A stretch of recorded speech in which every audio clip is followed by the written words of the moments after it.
वैसे तो हर नदी से कंकड़ पत्थर निकलते हैं, लेकिन उनकी पूजा नहीं की जाती। दुनिया में केवल नर्मदा ही ऐसी एकमात्र नदी है जिसका कंकड़ शंकर है। पौराणिक कथाओं में इस नदी से निकले पत्थरों को भगवान शिव की उपाधि प्राप्त है। पौराणिक मान्यताओं के अनुसार इस नदी के हर पत्थर में भगवान शिव का अंश मौजूद है। अब सवाल ये है कि नर्मदा को छोड़ बाकी नदी में इस तरह की क्यों नहीं निकलते? गंगा महादेव की जटाओं से निकलती है। इस हिसाब से ये शिवलिंग रूपी पत्थर महादेव गंगा में बनने चाहिए थे। तो क्या वास्तव में भगवान शिव का नर्मदा से कोई खास नाता है? आइए आज की इस कहानी में इन सभी सवालों के जवाब तलाशने की कोशिश करते हैं। पुराणों में कथा मिलती है कि प्राचीन काल में नर्मदा नदी ने कई सालों तक तपस्या करके भगवान ब्रह्मा जी को प्रसन्न किया था।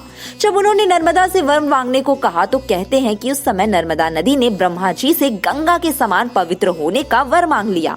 इस पर ब्रह्मा जी ने शर्त रखी कि अगर कोई दूसरा देवता भगवान शिव की बराबरी कर ले, कोई दूसरा पुरुष भगवान विष्णु के समान हो जाए, कोई दूसरी नारी माता पार्वती की समानता कर ले, तभी कोई दूसरी नदी भी गंगा के समान हो सकती है। ब्रह्मा जी की ये बात सुनकर नर्मदा जी वरदान का त्याग करके काशी चली गई। वहाँ पिलपिलार्थ में उन्होंने शिवलिंग की स्थापना की और तपस्या करने लगी।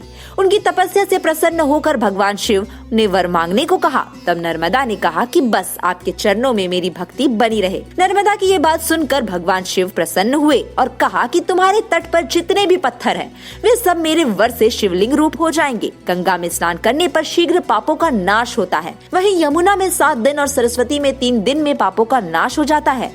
लेकिन तुम सिर्फ दर्शन मात्र से ही संपूर्ण पापों का नाश करने वाली नदी बनोगी। इतना ही नहीं, तुमने जिस शिवलिंग की स्थापना की है वे पुण्य और मोक्ष देने वाला होगा। वरदान देने के बाद भगवान शिव उसी लिंग में लीन हो गए। भगवान शिव से ये वरदान पाकर नर्मदा भी प्रसन्न हो गई।